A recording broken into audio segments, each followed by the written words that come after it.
আসসালামু আলাইকুম। আমন্ত্রণ জানাচ্ছি জাগো টিভিতে। আপনাদের সাথে আছি মমতাজ শাহিন রুম্পা। শুরুতেই জানিয়ে দিব আপডেটগুলো। একসঙ্গে 2000 মিসাইল ছোড়া হবে, যুক্তরাষ্ট্র ইসরায়েলকে ইরানের কড়া হুঁশিয়ারি। হাসিনার ফাঁসির রায় ভুক্তভোগীদের জন্য গুরুত্বপূর্ণ মুহূর্ত, আরও যা বললেন জাতিসংঘের মানবাধিকার হাই কমিশনার ফলকার তুর্ক। প্রথমবারের মতো মধ্যপ্রাচ্যের আকাশ কাঁপাচ্ছে পঞ্চম প্রজন্মের রুশ যুদ্ধ বিমান Su-57, সতর্ক অবস্থানে ইসরায়েল। হঠাৎ যে কারণে বাংলাদেশের রাশিয়ান নৌবাহিনীর যুদ্ধজাহাজ। কসাই মোদীকে টার্গেট করে নয়াদিল্লি বিস্ফোরণ নিয়ে মেহবুবা মুফতির পর এবার কংগ্রেস নেতার বিস্ফোরক মন্তব্য। যুদ্ধবিরতির মাঝে ইসরায়েলে অস্ত্র পাঠাচ্ছে জার্মানি। ট্রাম্পের সঙ্গে বৈঠকে বসছেন সৌদি যুবরাজ, শর্ত পূরণ না হলে ইসরায়েলের সঙ্গে সম্পর্ক নয়, ফিলিস্তিনকে সৌদির আশ্বাস। শুনছিলেন শিরোনাম, এবারে থাকছে বিস্তারিত সংবাদ। একসঙ্গে 2000 মিসাইল ছোড়া হবে, যুক্তরাষ্ট্র ও ইসরায়েলকে ইরানের কড়া হুঁশিয়ারি। মধ্যপ্রাচ্যে নতুন করে উত্তেজনা ছড়িয়ে পড়েছে ইরানের সর্বশেষ হুঁশিয়ারিতে। তেহরান স্পষ্ট জানিয়েছে, যুক্তরাষ্ট্র কিংবা ইসরায়েল কোনো ধরনের নতুন সামরিক অভিযান শুরু করলে ইরান একযোগে 2000 ব্যালিস্টিক মিসাইল নিক্ষেপ করবে। এটি দেশটির পক্ষ থেকে এখন পর্যন্ত সবচেয়ে কঠোর সতর্কবার্তা হিসেবে দেখা হচ্ছে। তেহরান জানায় তাদের মিসাইল উৎপাদন কারখানা 24 ঘন্টা চালু রয়েছে। ইরানের প্রতিরক্ষা কর্মকর্তারা দাবি করেছেন, সাম্প্রতিক মাসগুলোতে তাদের মিসাইল উৎপাদন ক্ষমতা ব্যাপকভাবে বেড়েছে। কর্মকর্তাদের ভাষ্য অনুযায়ী 19 দিনের যুদ্ধে ব্যবহৃত অস্ত্র ভাণ্ডারের চাইতেও কয়েক গুণ বড় মজুদ এখন ইরানের হাতে। তেহরান বলছে, যুক্তরাষ্ট্র বা ইসরায়েল যদি উস্কানিমূলক কোনো পরিকল্পনা বাস্তবায়ন করে তাহলে ইরানের প্রতিক্রিয়া তাৎক্ষণিক ও ধ্বংসাত্মক হবে। আবার ইসরায়েলের প্রতিরক্ষা ব্যবস্থার উপর সংশয় রয়েছে। গত জুনে ইরান ইসরায়েল সীমিত যুদ্ধ চলাকালে ইসরায়েল এবং যুক্তরাষ্ট্র মিলে ইরানি ক্ষেপণাস্ত্র প্রতিহত করতে 150টিরও বেশি জিহাজ ইন্টারসেপ্টর ব্যবহার করে। রিপোর্ট অনুযায়ী এত বিপুল ব্যয় সত্ত্বেও ইসরায়েল রক্ষাভেদ হয়েছিল, যা গোটা অঞ্চলে নতুন প্রশ্ন তোলে। বিশ্লেষকদের মতে একযোগে 2000 মিসাইল ছোড়া হলে ইসরায়েলের ডিফেন্স সিস্টেমটা ঠেকাতে পারবে না, এই নিয়ে সন্দেহ নেই। অন্যদিকে যুক্তরাষ্ট্রের সহন ক্ষমতা নিয়েও প্রশ্ন উঠেছে। ওয়াশিংটনের বিপুল প্রতিরক্ষা ব্যয়ের কারণে নতুন করে প্রশ্ন উঠেছে, দীর্ঘমেয়াদী ও তীব্র মিসাইল হামলা প্রতিহত করার মতো সক্ষমতা যুক্তরাষ্ট্র ধরে রাখতে পারবে কিনা। বিশেষজ্ঞরা মনে করছেন, ইরানের বার্তা শুধু ইসরায়েল নয়, বরং যুক্তরাষ্ট্রের প্রতিরক্ষা কাঠামোকেও লক্ষ্য করে দেওয়া হয়েছে। ইরানের দাবি, তারা নতুন কোনো যুদ্ধ চায় না, কিন্তু তেহরান অভিযোগ করছে ইসরায়েল এখনো উত্তেজনা কমাতে রাজি নয় এবং সীমান্তে উস্কানিমূলক পদক্ষেপ বন্ধ করছে না। এদিকে মার্কিন প্রশাসনের মন্তব্য ছিল, ইরান যেন স্থিতিশীলতা নষ্ট না করে। ইরানের সামরিক কর্মকর্তারা জানায়, পরবর্তী রাউন্ডের জন্য আমরা সম্পূর্ণ প্রস্তুত। যদি আঘাত আসে, এবার প্রতিক্রিয়া হবে বহু গুণ বেশি। হাসিনার ফাঁসির রায় ভুক্তভোগীদের জন্য গুরুত্বপূর্ণ মুহূর্ত, বললেন জাতিসংঘের মানবাধিকার হাই কমিশনার ফলকার তুর্ক। সাবেক প্রধানমন্ত্রী শেখ হাসিনা ও সাবেক স্বরাষ্ট্রমন্ত্রীর বিরুদ্ধে মানবতা বিরোধী অপরাধের অভিযোগে মৃত্যুদণ্ডের রায় ঘোষণা করেছেন ঢাকায় অবস্থিত আন্তর্জাতিক অপরাধ ট্রাইব্যুনাল। এই রায়কে গত বছরের বিক্ষোভ দমনের সময় সংঘটিত গুরুতর মানবাধিকার লঙ্ঘনের ভুক্তভোগীদের জন্য একটি গুরুত্বপূর্ণ মুহূর্ত বলে মন্তব্য করেছে জাতিসংঘ মানবাধিকার হাই কমিশনারের কার্যালয়।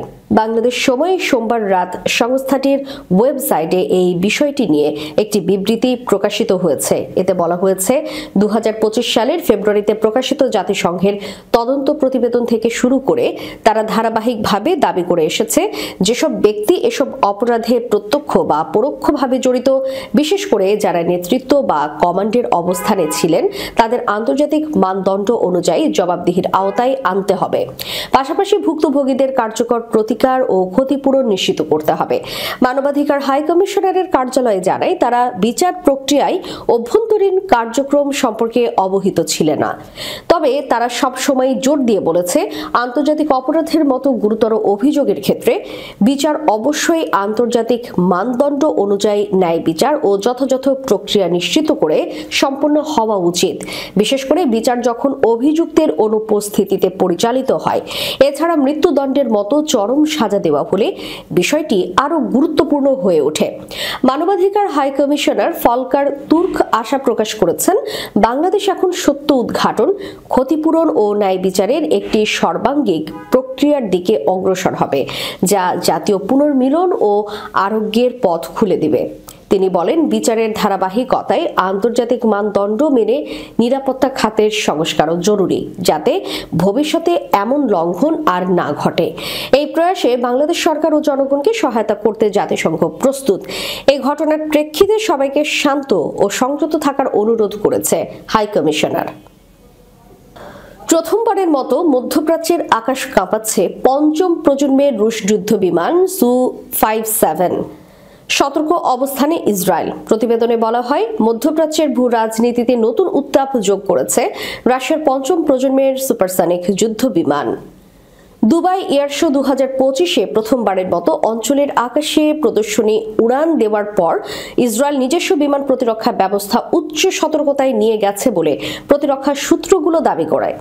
দুবাই এয়ার শোতে রাশিয়ার সর্বাধুনিক স্টিলথ যুদ্ধ বিমান SU-57 অভিষেক মুহূর্ত থেকেই আলোচনার কেন্দ্রবিন্দু হয়ে ওঠে। বিমানটি উড়ান পরিচালনা করেন রাশিয়ার নায়কের খেতাবপ্রাপ্ত পাইলট সের্গেই বগদান, যিনি উচ্চ নির্ভুল চালনা ও কৌশলগত ক্ষমতার আকর্ষণীয় প্রদর্শন দেখান। ইভেন্টে উপস্থিত আন্তর্জাতিক পর্যবেক্ষকদের মতে সু-57 এর মধ্যপ্রাচ্যে এই প্রথম উপস্থিতি একটি কৌশলগত সংকেত, বিশেষ করে আঞ্চলিক সামরিক শক্তি ভারসাম্যের ক্ষেত্রে। ইসরায়েলের সতর্কতার কারণ কি? রাশিয়ার সু-57 যখনই প্রদর্শনী উদ্দেশ্যে আকাশে ওঠে, তবুও মধ্যপ্রাচ্যের নিরাপত্তা ব্যবস্থা নিয়ে বহু দেশই সতর্ক। ইসরায়েলে প্রতিরক্ষা বিশ্লেষকদের একটি অংশের দাবি, শত্রুপক্ষ যে ধরনের প্রযুক্তিগত সক্ষমতার মুখোমুখি হতে পারে আর নতুন মানদণ্ড ঠিক করল সু-57। যদিও ইসরায়েল সরকার আনুষ্ঠানিকভাবে কিছু বলেনি, তবে সামরিক সূত্রগুলো জানায় বিমান প্রতিরক্ষা ব্যবস্থা ও নজরদারি রাডার কিছুক্ষণের জন্য উচ্চ পর্যায়ের অ্যালার্ট মোডে পরিচালিত হয়। এয়ার শোতে সু-57 এর উপস্থিতির পাশাপাশি সাম্প্রতিক প্রতিরক্ষা রিপোর্টগুলোতে দেখা গেছে মস্কো ইউক্রেন যুদ্ধক্ষেত্রে যুদ্ধ বিমান নিয়োগ বাড়িয়েছে। বিশ্লেষকদের ভাষ্য অনুযায়ী এখন নাকি পুরো স্কোয়াড্রন হিসেবে সমন্বিত অভিযান চালাতে দেখা যাচ্ছে যুদ্ধ বিমানটি। যদিও সু-57 আন্তর্জাতিক মহলে আলোচনার কেন্দ্রে, তবুও বিমানটির উৎপাদনের সংখ্যা এখনো তুলনামূলক কম। বিশেষজ্ঞরা মনে করছেন উচ্চ ব্যয়, জটিল প্রযুক্তি ও রাশিয়ার প্রতিরক্ষা শিল্পের চাপ সব মিলিয়ে দ্রুত ব্যাপক উৎপাদন সম্ভব হয়নি। মধ্যপ্রাচ্যের আকাশে সু-57 এর আগমনকে বিশ্লেষকরা নতুন প্রতিযোগিতার শুরু হিসেবে দেখছেন। যুক্তরাষ্ট্রের F-35 এবং F-22 এর পরে রাশিয়ার সু-57 এখানে নতুন শক্তির ইঙ্গিত দিচ্ছে, যা ইসরায়েল সহ বিভিন্ন দেশের নজরে থাকবে বলে অনুমান করা হচ্ছে। বাংলাদেশে 5 দিনের শুভেচ্ছা সফরে রাশিয়ার নৌবাহিনীর যুদ্ধজাহাজ গ্রিমিয়াসচি চট্টগ্রাম বন্দরে এসে পৌঁছেছে। সোমবার জাহাজটি চট্টগ্রাম বন্দরে এসে পৌঁছলে কমান্ডার চট্টগ্রাম নৌ অঞ্চলের পক্ষ থেকে চিফ স্টাফ অফিসার, জাহাজের কর্মকর্তা ও নাবিকদের স্বাগত জানান। এই সময় নৌবাহিনীর সুসজ্জিত বাদক দল ঐতিহ্যবাহী রীতি অনুযায়ী ব্যান্ড পরিবেশন করেন। তাছাড়া জাহাজটিকে স্বাগত জানাতে বাংলাদেশে নিযুক্ত রাশিয়ার মিলিটারি আটাস সহ নৌবাহিনীর স্থানীয় উচ্চপদস্থ কর্মকর্তারা উপস্থিত ছিলেন।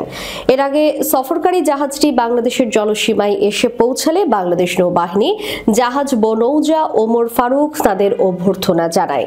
বাংলাদেশে অবস্থানকালে সফরকারী জাহাজের অধিনায়ক ও বাংলাদেশে নিযুক্ত রাশিয়ার মিলিটারি আটাসের সহ একটি প্রতিনিধি দল কমান্ডার চট্টগ্রাম নৌ অঞ্চল, commander BN fleet, area superintendent, dockyard এবং চেয়ারম্যান চট্টগ্রাম বন্দর কর্তৃপক্ষের সাথে সৌজন্য সাক্ষাৎ করবেন। সফরকারী জাহাজের কর্মকর্তা এবং নাবিকরা বাংলাদেশ নেভাল একাডেমিতে অবস্থিত রেডকিন পয়েন্টে পুষ্পস্তবক অর্পণ এবং নৌবাহিনী জাহাজ ঘাঁটি বিশেষ চাহিদা সম্পন্ন শিশুদের জন্য পরিচালিত BN আশার আলো স্কুল, চট্টগ্রামের বিভিন্ন দর্শনীয় ও ঐতিহাসিক স্থাপনাসমূহ পরিদর্শন করবেন। পাশাপাশি বাংলাদেশ নৌবাহিনীর সদস্যরাও রাশিয়ান জাহাজ পরিদর্শন করবেন। এই সফরের ফলে দুই দেশের নৌবাহিনীর সদস্যরা পারস্পরিক কার্যক্রম ও পেশাগত উৎকর্ষ প্রত্যক্ষভাবে পর্যবেক্ষণ করার মাধ্যমে পেশাগত জ্ঞান, অভিজ্ঞতা ও দক্ষতা বিনিময়ের সুযোগ পাবে। উল্লেখ্য, ইতিপূর্বেও রাশিয়ার নৌবাহিনীর জাহাজ শুভেচ্ছা সফরে বাংলাদেশে আগমন করেছিল। শুভেচ্ছা সফরের মাধ্যমে দুই দেশের নৌবাহিনীর কর্মকর্তা ও নাবিকদের পেশাগত বিষয়ে মতবিনিময়, ভবিষ্যৎ প্রশিক্ষণ ও পারস্পরিক সহযোগিতার সুযোগ সৃষ্টির পাশাপাশি দ্বিপাক্ষিক সম্পর্ক আরও জোরদার হবে বলে আশা করা হচ্ছে। শুভেচ্ছা সফর শেষে জাহাজটি আগামী 21 নভেম্বর বাংলাদেশ ত্যাগ করবে। কসাই মোদীকে টার্গেট করে নয়াদিল্লি বিস্ফোরণ নিয়ে মাহবুবা মুফতির পর এবার কংগ্রেস নেতার বিস্ফোরক মন্তব্য। নয়াদিল্লির লালকেল্লার কাছে ভয়াবহ গাড়ি বিস্ফোরণে 13 জনের মৃত্যু ও 20 জনের বেশি আহত হওয়ার ঘটনায় সূত্রপাত নিয়ে রাজনৈতিক বিতর্ক আরও তীব্র হয়ে উঠেছে।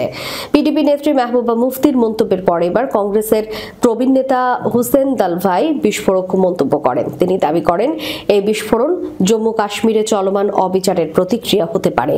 এর আগে মাহবুবা মুফতির মন্তব্যের জেরে রাজনৈতিক ঝড় ওঠে। তিনি সরাসরি বলেছেন, দিল্লির লালকেল্লা বিস্ফোরণ জম্মু কাশ্মীরের দমন পীড়ন এবং অবিচারের ফল হতে পারে। সেখানে চলমান দমন নীতি, অবিচার ও রাজনৈতিক অধিকার কেড়ে নেওয়ার ফলে মানুষ ক্ষোভে ফেটে পড়েছে।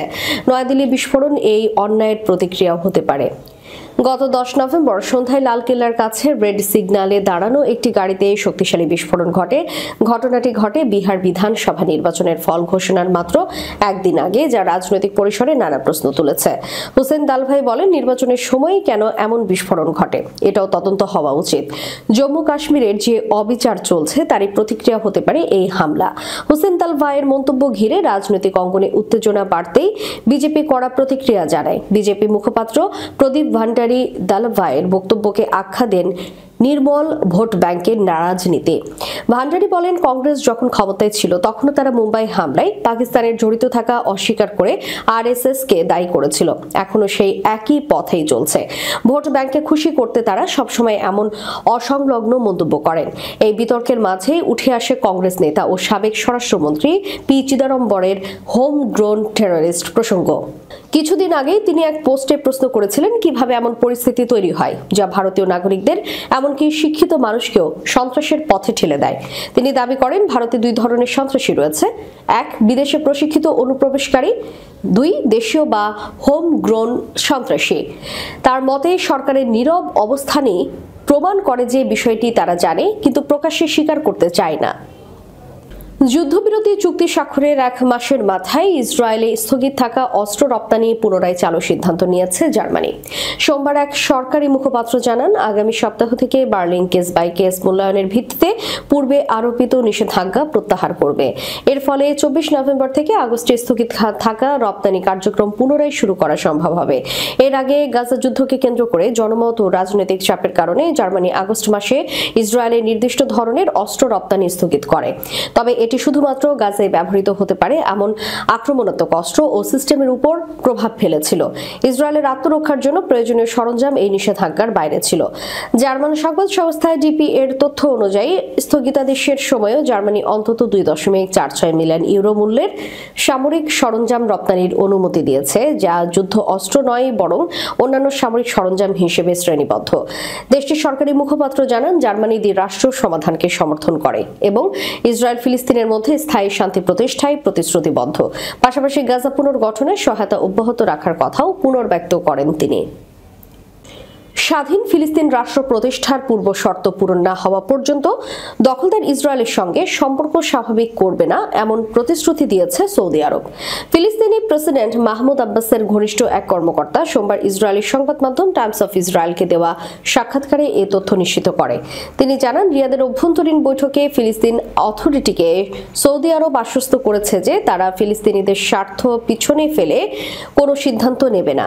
সৌদির অবস্থান হলো 1967 সালে সীমানা ভিত্তিক স্বাধীন ফিলিস্তিন রাষ্ট্র গঠনের মাধ্যমে ইসরায়েলের সঙ্গে সম্পর্ক স্বাভাবিকীকরণ প্রক্রিয়া এগোতে পারে।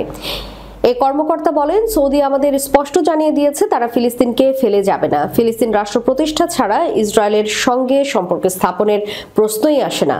এদিকে মঙ্গলবার যুক্তরাষ্ট্রের প্রেসিডেন্ট ডোনাল্ড ট্রাম্পের সঙ্গে বৈঠকে বসবেন সৌদি ক্রাউন প্রিন্স মোহাম্মদ বিন সালমান। ধারণা করা হচ্ছে ইসরায়েলের সঙ্গে সম্পর্ক স্থাপনে ওয়াশিংটন রিয়াদের উপর চাপ বাড়াবে। ফিলিস্তিন কর্মকর্তা জানান, তারা সৌদি আরবের প্রতিশ্রুতির প্রতি আস্থা রেখেছেন এবং মনে করেন না যে রিয়াদ হঠাৎ করে অবস্থান পরিবর্তন করবে। যদিও 2020 সালে আব্রাহাম আর্জের আওতায় 4 আরব দেশ ইসরায়েলের সঙ্গে কূটনৈতিক সম্পর্ক স্থাপন করেছিল।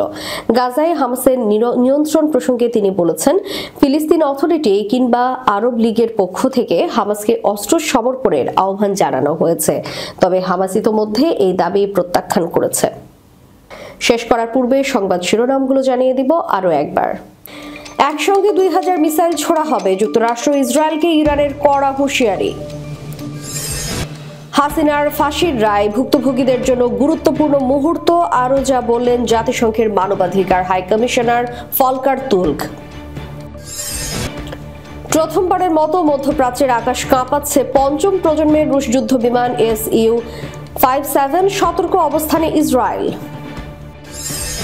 হঠাৎ যে কারণে বাংলাদেশে রাশিয়ান নৌবাহিনীর যুদ্ধজাহাজ। কসাই মোদীকে টার্গেট করে নয়াদিল্লি বিস্ফোরণ নিয়ে মেহবুবা মুফতির পর এবার কংগ্রেস নেতার বিস্ফোরক মন্তব্য। যুদ্ধবিরতির মাঝে ইসরায়েলে অস্ত্র পাঠাচ্ছে জার্মানি। ট্রাম্পের সঙ্গে বৈঠকে বসছেন সৌদি যুবরাজ, শর্ত পূরণ না হলে ইসরায়েলের সঙ্গে সম্পর্ক নয় ফিলিস্তিনকে সৌদির আশ্বাস। এতক্ষণ আমাদের সাথে থাকার জন্য ধন্যবাদ। আল্লাহ হাফেজ।